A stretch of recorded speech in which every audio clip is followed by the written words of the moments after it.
A disappointing new study is suggesting that kids are now more unhealthy than they were compared to 20 years ago. After looking at 10 different electronic health record systems that were only for pediatrics, we saw that their actual health is deteriorating quite fast.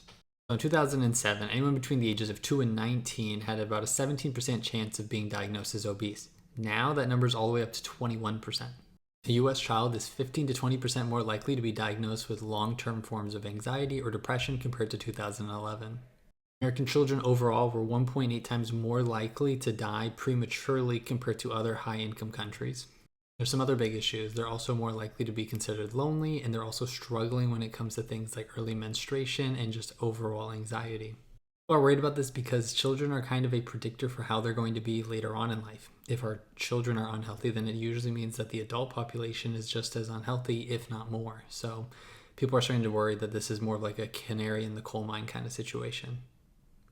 Anyways, if you want the links to anything that we talked about today, I'll be doing a Substack post later on it where you can have the links for everything as well as a more in-depth analysis. You can find it in the link in my bio, and you can also find ways to support this page there. I'll see you then.